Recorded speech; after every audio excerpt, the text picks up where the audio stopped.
Hello दोस्तों, स्वागत है आप सभी का आपके अपने YouTube channel study non stop पर। तो कैसे हैं आप सभी? उम्मीद करता हूं आप सभी अच्छे होंगे। तो दोस्तों, आज की क्लास में हम लोग 30 क्वेश्चंस करेंगे इंग्लिश के, और ये सभी क्वेश्चंस मैंने यूपी पीसीएल में जिस तरह के क्वेश्चंस पूछे गए हैं उसी पैटर्न पर आधारित क्वेश्चंस मैंने सिलेक्ट किए हैं। तो दोस्तों, ये वीडियो आपके लिए काफ़ी हेल्पफुल होगा आपके आने वाले यूपी पीसीएल एग्जीक्यूटिव असिस्टेंट के एग्ज़ाम के लिए। तो दोस्तों, वीडियो को पूरा देखिएगा, और अगर आपको वीडियो अच्छा लगे तो लाइक और शेयर करना ना भूलिएगा। तो आइए शुरुआत करते हैं बिना किसी देरी के। सबसे पहले आपको दिया गया है identify the figure of speech used in the following sentence. तो यहाँ पे आपको फिगर ऑफ स्पीच बताना है इस सेंटेंस में। Oh freedom, I need you so that I may fly free in the open sky. तो यहाँ पे बताइए कौन सा फिगर ऑफ स्पीच होगा? Personification, apostrophe, metaphor, irony. तो दोस्तों, यहाँ पे जो है ओ फ्रीडम, फ्रीडम को संबोधित किया जा रहा है और कहा जा रहा है आई नीड यू, मुझे तुम्हारी ज़रूरत है, सो that I may fly free in the open sky, ताकि मैं खुले आसमान में फ्री होकर के उड़ सकूं। तो यहाँ पे जो है कौन सा फिगर ऑफ स्पीच हो जाएगा? ऑप्शन बी यहाँ पे राइट आंसर हो जाएगा, अपोस्ट्रोफी। अपोस्ट्रोफी, इसको अगर हिंदी में कहेंगे तो संबोधन अलंकार कह सकते हैं। इसमें संबोधित किया जाता है किसी निर्जीव वस्तु को या किसी मृत व्यक्ति को या किसी एब्स्ट्रैक्ट नाउन को, यानी भाववाचक संज्ञा को ऐसे संबोधित किया जाता है जैसे कि वो सजीव प्राणी हो या कोई इंसान हो। तो वहाँ पे होता है अपोस्ट्रोफी फिगर ऑफ स्पीच। इसको जो है पर्सोनिफिकेशन से कंफ्यूज मत होइएगा। पर्सोनिफिकेशन में संबोधित नहीं किया जाता है, इसमें जो है किसी निर्जीव वस्तु या जो है किसी भाववाचक संज्ञा को ऐसे दर्शाया जाता है जैसे कि वो सजीव प्राणी हो या कोई इंसान हो। तो वहाँ पे पर्सोनिफिकेशन होता है। लेकिन जहाँ पे संबोधित किया जाएगा किसी निर्जीव वस्तु को, तो वहाँ पे क्या होगा? अपोस्ट्रोफी फिगर ऑफ स्पीच होगा। तो यहाँ पे जो है ऑप्शन बी इसका राइट आंसर होगा, अपोस्ट्रोफी। फिर दोस्तों नेक्स्ट क्वेश्चन लेते हैं, अगला है। तो अब यहाँ पे भी आपको बताना है फिगर ऑफ स्पीच दिया गया है, this is small step for man and one giant leap for mankind. इसका मतलब क्या होगा? This is small step for man, यानी कि ये आदमी के लिए छोटा कदम है, and one giant leap for mankind, और मैनकाइंड यानी कि मानवता के लिए एक बड़ी छलांग है। तो यहाँ पे जो है बताइए कौन सा फिगर ऑफ स्पीच होगा? ऑक्सीमोरोन, हाइपरबोली, एंटीथेसिस या सिमिली। तो दोस्तों यहाँ पे इसका राइट आंसर हो जाएगा एंटीथेसिस। एंटीथेसिस में क्या होता है? इसमें दो विपरीत अर्थों वाले शब्दों को एक ही वाक्य में प्रयोग किया जाता है, वहाँ पे होता है एंटीथेसिस। जैसे कि आप यहाँ पे देखेंगे, this is small step for man, ये इंसान के लिए एक छोटा कदम है, और यहाँ पे इसका विपरीत दिया गया जायंट लीप, यानी कि एक बहुत बड़ी छलांग है मानवता के लिए। तो यहाँ पे जो है स्मॉल स्टेप यानी छोटा कदम और जायंट लीप बड़ी छलांग एक दूसरे के जो है विपरीत है।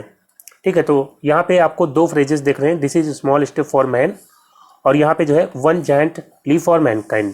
तो दो फ्रेजेस एक दूसरे के पैरेलल होगी और दोनों एक दूसरे के कंट्रास्ट में होंगी।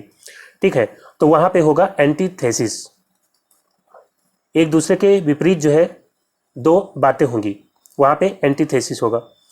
इसको जो है ऑक्सीमोरोन से आपको कंफ्यूज नहीं होना है। ऑक्सीमोरोन में जो है क्या होता है, इसमें एक ही वस्तु या व्यक्ति के दो विपरीत गुणों को एक साथ दर्शाया जाता है। इसमें जो है एक ही सब्जेक्ट की दो विपरीत क्वालिटीज को दर्शाया जाता है, वहाँ पे ऑक्सीमोरोन होता है। जैसे कि ही इज सीरियसली फनी,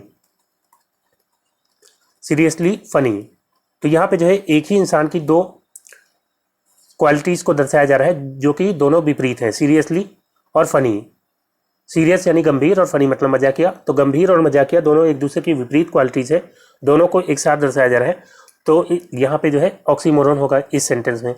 लेकिन एंटीथेसिस में क्या होता है, दो फ्रेजेस होते हैं और वो दोनों जो है एक दूसरे के विपरीत होते हैं। ठीक है, फिर दोस्तों अगला क्वेश्चन लेते हैं, अगला है।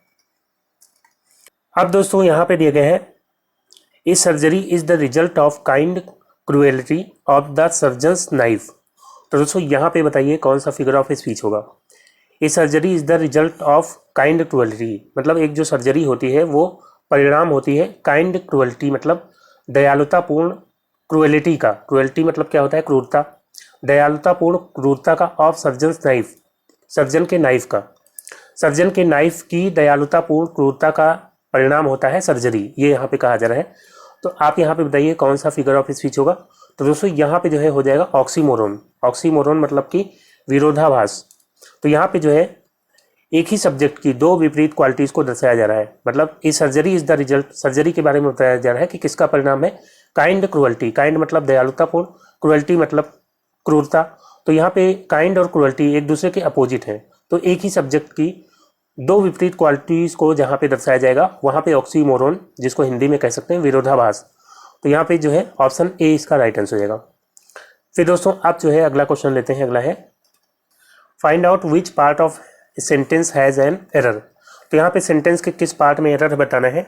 अगर कोई एरर नहीं होगा तो आंसर आपका क्या होगा, ऑप्शन डी दिया गया है। The cruel lady made her stepdaughter to do all the household course.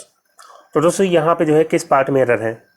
The cruel lady मतलब दुष्ट औरत ने मेड हर स्टेप डॉटर अपने स्टेप डॉटर से करवाया, क्या करवाया, to do all the household chores मतलब घर के सारे काम करवाए। तो यहाँ पे जो है एरर कहाँ पे है, the cruel lady made her stepdaughter, to यहाँ पे नहीं आएगा। मेक के साथ जो है टू नहीं आता है जब वो काम कराने के सेंस में हो। जैसे the cruel lady made her step daughter, do यहाँ पे होगा, टू नहीं लगेगा। Do all the household course. ठीक है, तो यहाँ पे किस पार्ट में गलती है, ऑप्शन बी यहाँ पे आपका राइट आंसर होगा। फिर दोस्तों बढ़ते हैं अगले क्वेश्चन की ओर। अगला है my sister asked me that how long I would stay there. तो इसमें बताइए एरर कहाँ पे है। My sister asked me that how long I would stay there. तो दोस्तों यहाँ पे जो है आपका बी पार्ट में गलती है। My sister asked me, that यहाँ पे नहीं आएगा क्योंकि ये जो है इनडायरेक्ट स्पीच में है। माई सिस्टर आस्क्ड मी और यहाँ पे जो है ये इंट्रोगेटिव है और इनडायरेक्ट स्पीच में इंट्रोगेटिव जो है उसमें क्वेश्चन वर्ड ही आ जाता है, दैट फिर नहीं आता है उसमें।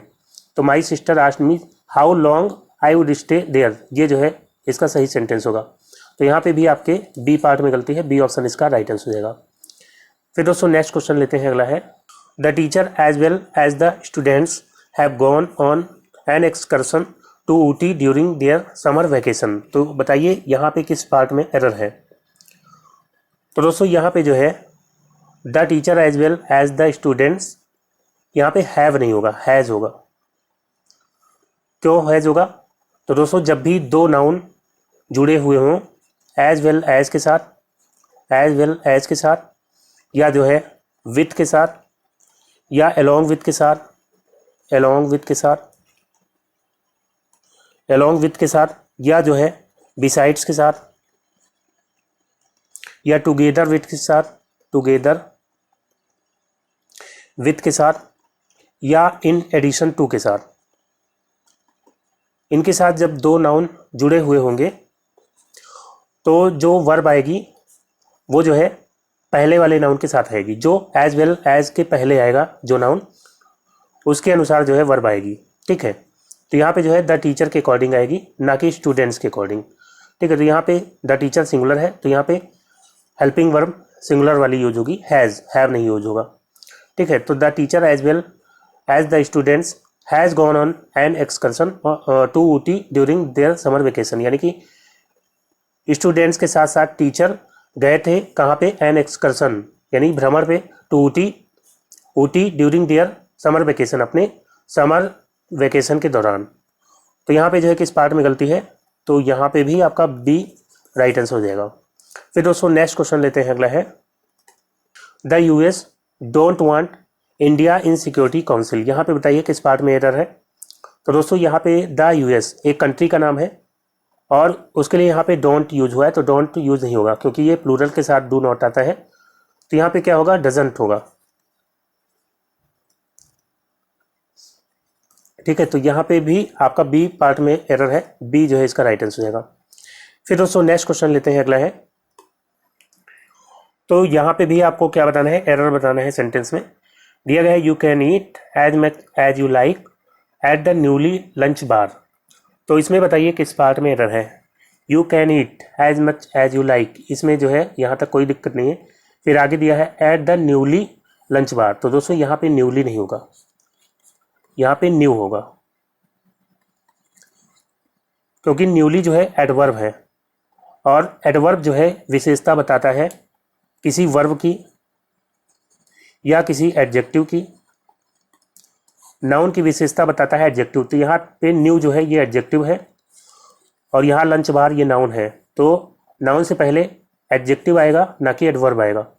तो न्यू जो है ये एडवर्ब है, ये नहीं होगा यहाँ पे। सॉरी, न्यूली जो है एडवर्ब है, ये नहीं होगा यहाँ पे, इसकी जगह पे न्यू होगा।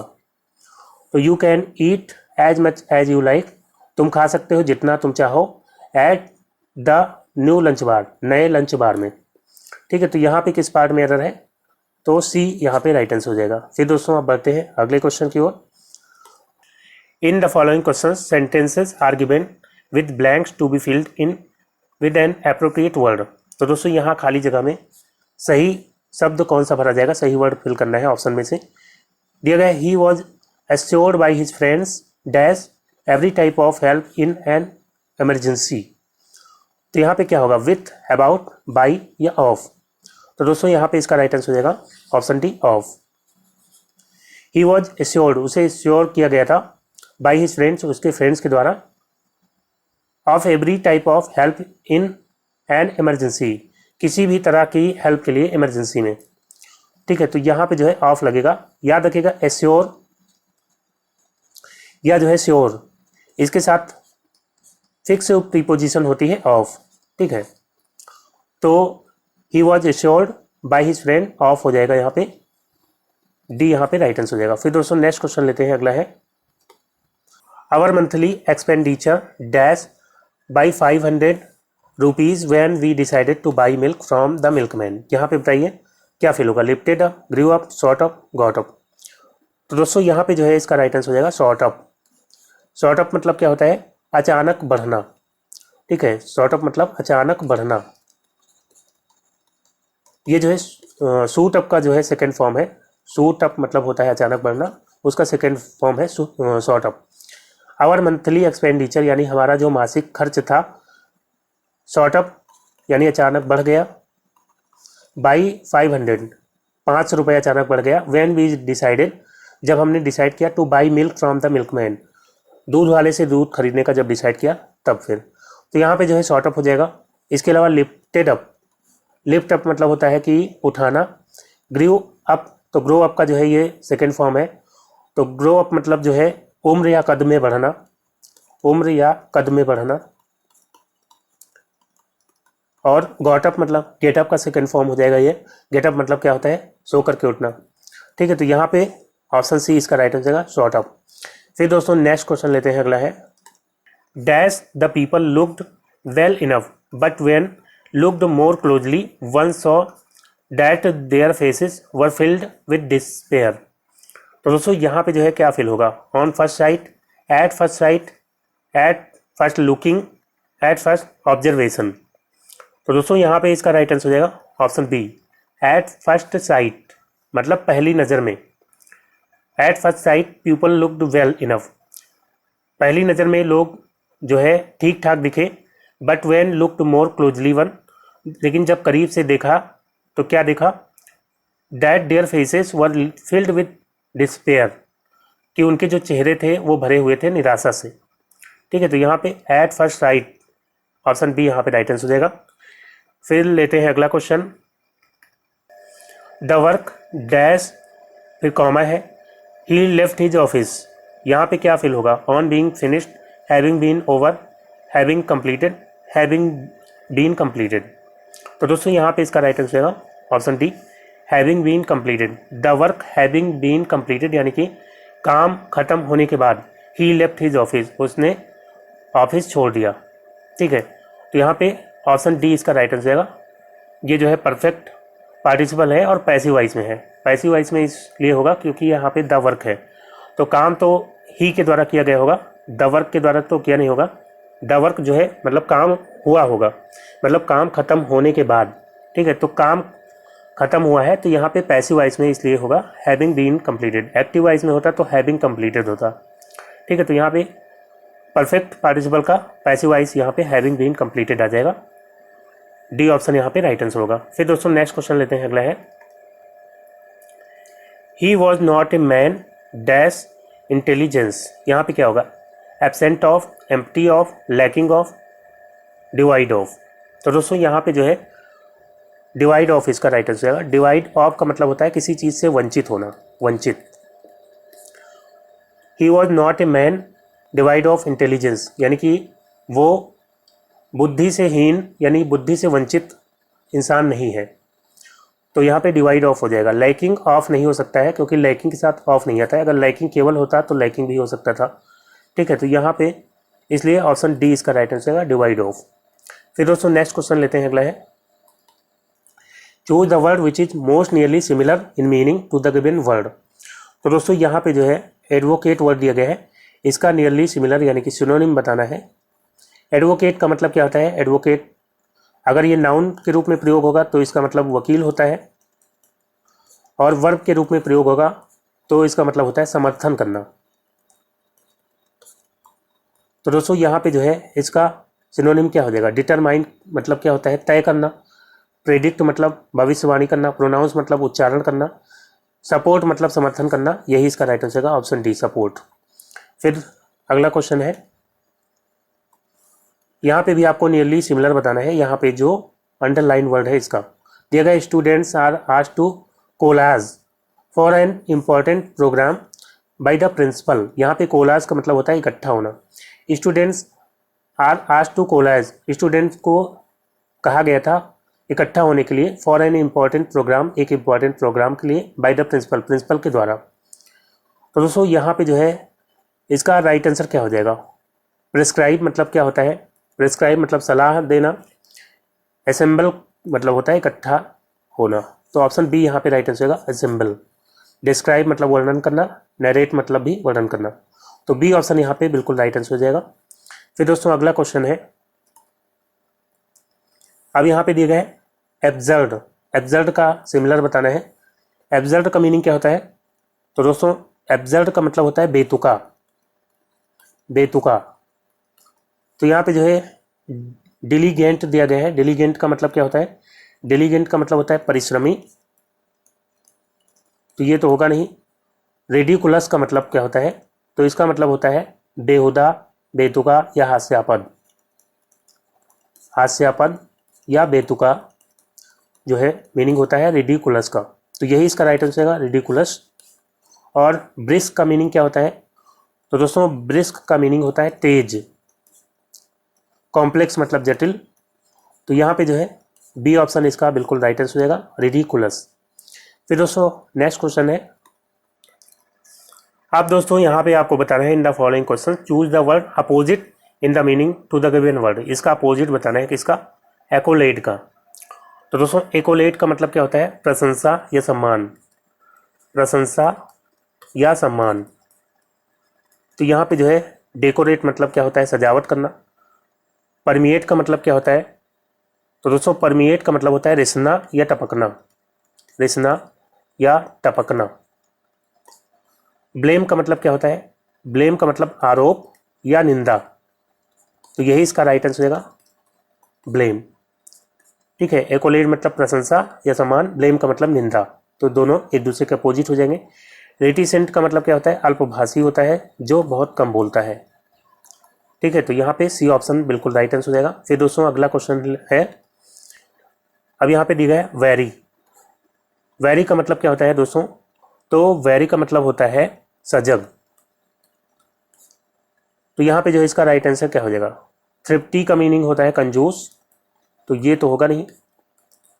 रैश का मतलब होता है लापरवाह। रैश का मतलब लापरवाह होता है। या जो है रैश का मतलब जो है स्किन में जब चकत्ते पड़ जाते हैं, चकत्ते, उसको जो है रैश कहते हैं। तो यहाँ पे ऑप्शन बी इसका राइट आंसर होगा। और इसके अलावा यहाँ पे दिए गए कंसाइंटियस। कंसाइंटियस का मीनिंग क्या होता है? तो दोस्तों कंसाइंटियस का मीनिंग होता है काम में सजग। काम में सजग। तो ये जो है इसका सिमिलर हो जाएगा, यहाँ पे अपोजिट बताना था। और डेयरिंग का मतलब क्या होता है? डेयरिंग मतलब साहसी।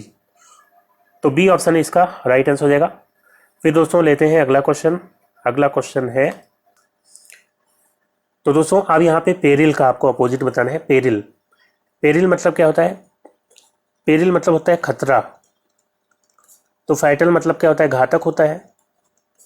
मोर्टल मतलब क्या होता है, नश्वर, जो नष्ट हो जाता हो, मोर्टल, तो ये दोनों तो होगा नहीं। अनसर्टेनिटी, तो इसका मतलब होता है अनिश्चितता, तो ये भी नहीं होगा, अनिश्चितता। और सेफ्टी मतलब क्या होता है, सुरक्षा, तो पेरिल मतलब खतरा, सेफ्टी मतलब सुरक्षा, यही जो है इसका अपोजिट हो सकता है यहाँ पे। फिर दोस्तों अगला क्वेश्चन लेते हैं, नेक्स्ट है। तो दोस्तों अब दिया गया है, in the following questions a sentence has been given in passive और एक्टिव वॉइस। तो अब जो क्वेश्चंस आएंगे उसमें सेंटेंस आपको एक्टिव या पैसिव वॉइस में दिया होगा। एक्टिव में दिया है तो पैसिव बताना है, पैसिव में दिया होगा तो एक्टिव बताना है।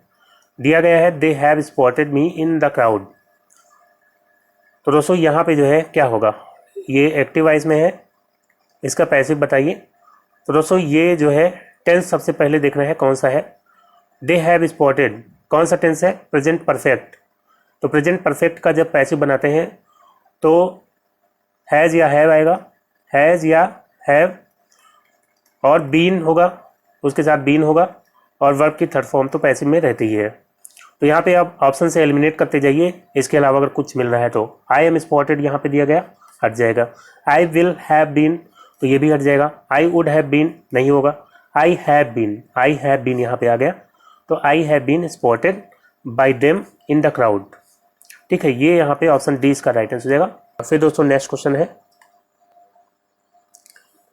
Will he have written a letter. तो दोस्तों यहाँ पे अब कौन सा टेंस है, विल हैव आया है, तो यानी कि ये हो जाएगा future perfect tense, future perfect tense है। और इसका जो है आपको क्या बताना है, पैसिव बताना है। फ्यूचर परफेक्ट का जब पैसिव बनाते हैं तो विल हैव बीन आता है, विल हैव बीन, और वर्ब की थर्ड फॉर्म आएगी। तो यहाँ पे will a letter have written by him, तो यहाँ पे विल हैव, लेकिन बी नहीं आया, तो ये जो है गलत हो जाएगा। विल ए लेटर बी नहीं आएगा। Will a letter to be, यहाँ पे भी आया, तो यहाँ पे भी राइट आंसर क्या हो जाएगा, option D, will a letter have been written by him. ठीक है, तो डी ऑप्शन इसका राइट आंसर हो जाएगा। फिर दोस्तों नेक्स्ट क्वेश्चन लेते हैं, अगला है, the doctor advise me to give up sweets. तो दोस्तों यहाँ पे जो है कौन सा टेंस है, the doctor advise, past indefinite tense है। पास्ट इंडेफिनिट का जब पैसिव बनाते हैं तो वाज या वर, हेल्पिंग वर्ब आती है, वाज या वर, और फिर जो है वर्ब की थर्ड फॉर्म आती है। तो दोस्तों यहाँ पे जो है इसके अलावा कोई ऑप्शन आपको दिख रहा हो तो हटा दीजिए। जैसे यहाँ पे to me give up sweets was advised by doctor, तो इसका जब पैसिव बनाएंगे तो ऑब्जेक्ट जो है पहले आ जाएगा। द डॉक्टर एडवाइज्ड, वर्ब के बाद जो आता है वो होता है ऑब्जेक्ट, मी जो है ऑब्जेक्ट है, तो ये जो है पहले आ जाएगा। तो यहाँ पे to me give up sweets, ये जो है गलत हो जाएगा। द डॉक्टर एडवाइज, यहाँ पे जो है ये भी गलत हो जाएगा। आई वॉज, तो मी जो है आ गया यहाँ पे पहले ऑब्जेक्टिव केस में, I was advise by doctor to give up sweets, यही इसका राइट आंसर होगा। ठीक है, यहाँ पे आपको वाज मिल गया, वर्ब की थर्ड फॉर्म मिल गई, और बाकी भी सब कुछ यहाँ पे ठीक है। ऑप्शन डी में देखेंगे तो दिया गया है I was advise to give up eat sweets, यहाँ पे ईट जो है आ गया, जबकि यहाँ पे सेंटेंस में ईट कहीं नहीं है। ठीक है, तो यहाँ पे सी ऑप्शन इसका बिल्कुल राइट आंसर हो जाएगा। फिर दोस्तों नेक्स्ट क्वेश्चन लेते हैं, अगला है, अब यहाँ पे आपको दिया गया है in the following questions 4 alternatives are given for the idiom और फ्रेज अंडरलाइंड। यहाँ पे आपको सेंटेंस में अंडरलाइन करके इडियम या तो फ्रेज दिया गया होगा, जिसका आपको सही मीनिंग ऑप्शन में से बताना है। तो दिया गया he cut the Gordian knot by practising what he preached. तो दोस्तों यहाँ पे जो है कट द गॉर्जियन नॉट, इसका मीनिंग बताना है। तो दोस्तों कट द गॉर्जियन नॉट, इसका मीनिंग होता है किसी मुश्किल समस्या को आसानी से हल कर देना, किसी मुश्किल समस्या को आसानी से हल कर देना, आसानी से हल कर देना, ये जो है इसका मीनिंग हो जाता है कट द गॉर्जियन नॉट का। तो यहाँ पे जो है क्या हो जाएगा, ऑप्शन ए दिया गया है रिमूव द डिफ़िकल्टी, और फिर दिया गया है ऐड टू द डिफ़िकल्टी, यानी डिफ़िकल्टी को और बढ़ा देना, लेसन द डिफ़िकल्टी, डिफ़िकल्टी को कम कर देना, let the difficulty remain as it was, मतलब डिफ़िकल्टी को वैसे ही रखना जैसे पहले थी। तो दोस्तों ये तीनों नहीं होंगे, ऑप्शन ए इसका राइट आंसर हो जाएगा। रिमूव द डिफ़िकल्टी मतलब कि डिफ़िकल्टी को हटा देना। ठीक है, तो किसी समस्या को हल कर देना या हटा देना एक ही बात है। ऑप्शन ए जो है इसका राइट आंसर होगा। फिर दोस्तों नेक्स्ट क्वेश्चन लेते हैं, अगला है what egged you on to become a social worker. तो दोस्तों यहाँ पे बताइए एग्ड यू ऑन इसका मीनिंग क्या होगा। यहाँ पे इसकी जगह किसको रिप्लेस कर सकते हैं। तो दोस्तों एग ऑन का मतलब होता है, एग ऑन का मतलब होता है मोटिवेट करना या जो है प्रेरित करना। व्हाट एग्ड यू ऑन मतलब आपको किसने प्रेरित किया to become a social worker, social worker होने के लिए। तो यहाँ पे क्या हो जाएगा, यहाँ पे दिया गया है डैम्पेंड। तो दोस्तों डैम्पेंड का मतलब क्या होता है, डैम्पेंड का मतलब होता है कि हताश करना। तो ये तो होगा नहीं, हताश करना या हतोत्साहित करना। हिंडर्ड का मतलब क्या होता है, रोकना या बाधा पहुंचाना। तो ये भी नहीं होगा। डिस्करेज्ड का मतलब क्या होता है, इसका मतलब भी हताश करना होता है। तो ये तीनों नहीं होंगे। अर्ज्ड यहाँ पे हो जाएगा, अर्ज का मतलब भी प्रेरित करना होता है। तो यही इसका राइट आंसर होगा, ऑप्शन ए। फिर दोस्तों नेक्स्ट क्वेश्चन लेते हैं, अगला है many politicians in India are not fit to hold a candle to Mahatma Gandhi. तो दोस्तों यहाँ पे fit to hold a candle इसका जो है मीनिंग बताना है। Fit to hold a candle इसका मतलब होता है, ये एक इडियम है, इसका मतलब होता है गुणों में समान होना, गुणों में समान होना। Many politicians in India are not fit to hold a candle to Mahatma Gandhi, यानी बहुत से पॉलिटिशियंस इंडिया के वो महात्मा गांधी से गुणों में समान नहीं है। तो यहाँ पे जो है fit to hold a candle इसका जो है क्या हो जाएगा, सुपीरियर मतलब तो होता है और अच्छा। तो ये तो नहीं होगा, समान की बात हो रही है यहाँ पे, गुणों में समान होना। तो बी ऑप्शन इसका राइट आंसर है। इक्वल मतलब क्या होता है, समान, ठीक है। इन्फीरियर मतलब होता है हीन और कम होना। इनडिफरेंट मतलब क्या होता है, उदासीन। तो ये नहीं होंगे तीनों।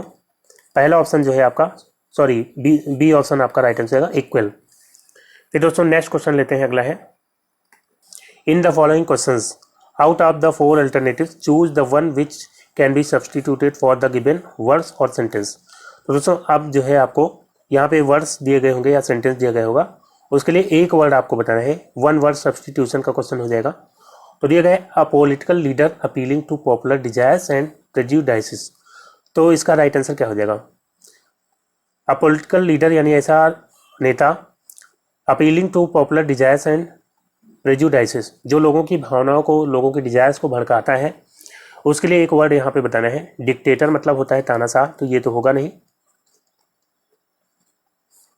और यहाँ पे दिया गया है टायरेंट, तो इसका मतलब भी तानाशाह होता है या उत्पीड़क होता है, तो ये भी नहीं होगा।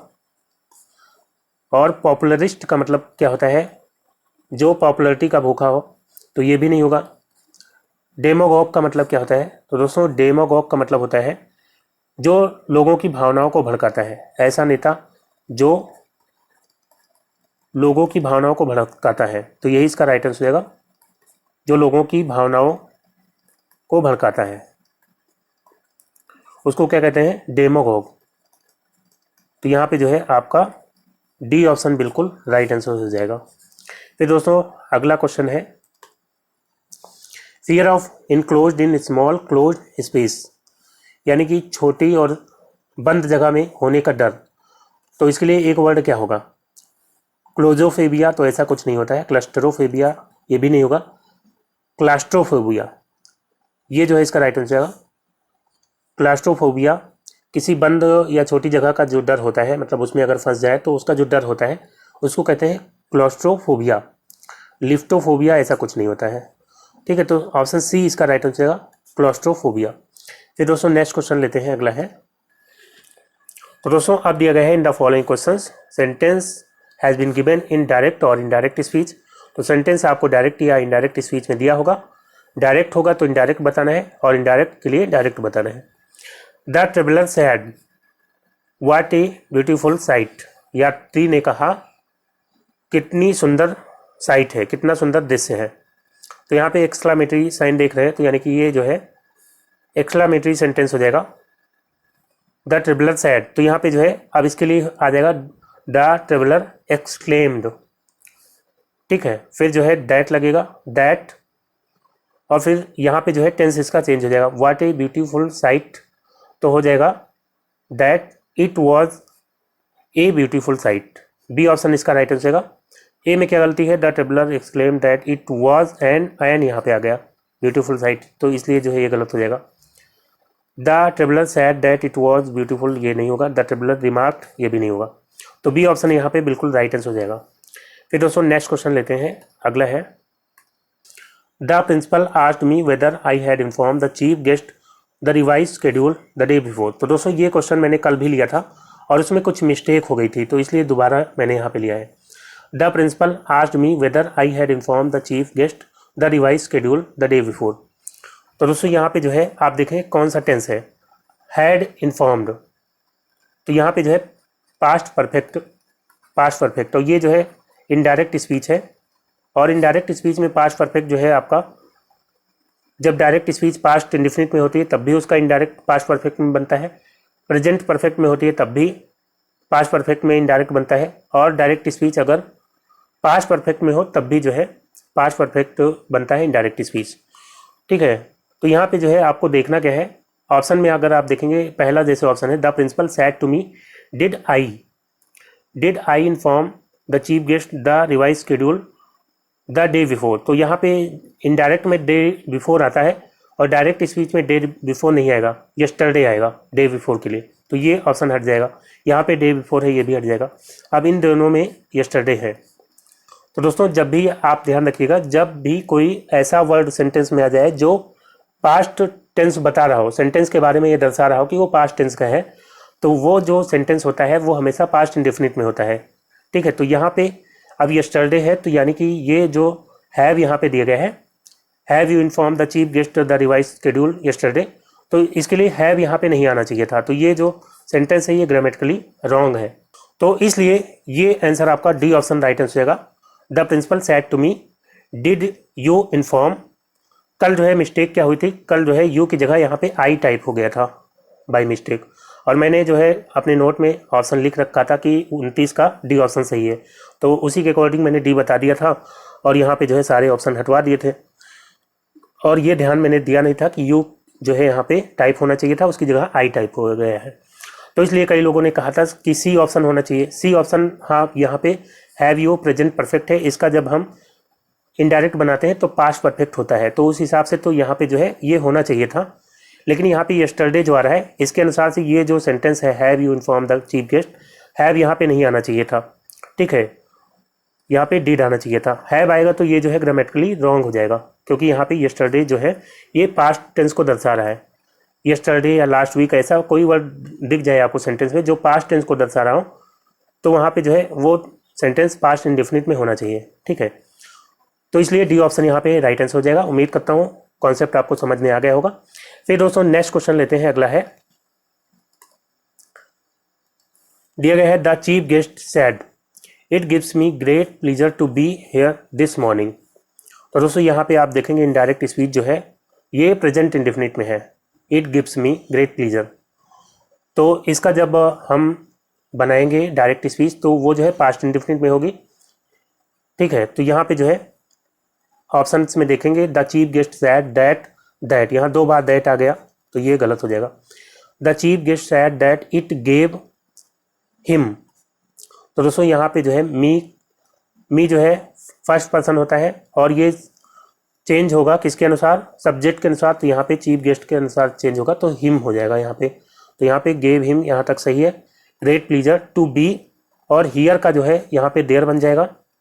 दैट मॉर्निंग, दिस मॉर्निंग का दैट मॉर्निंग हो जाएगा, तो यही ऑप्शन इसका सही हो जाएगा। सी में देखेंगे क्या एरर है, the chief guest sad that it gives, यहाँ पे गिव्स आ गया जबकि यहाँ पे सेकंड फॉर्म होनी चाहिए थे, पास्ट इंडेफिनिट पे होना चाहिए था इनडायरेक्ट स्पीच, तो इसलिए गलत हो जाएगा।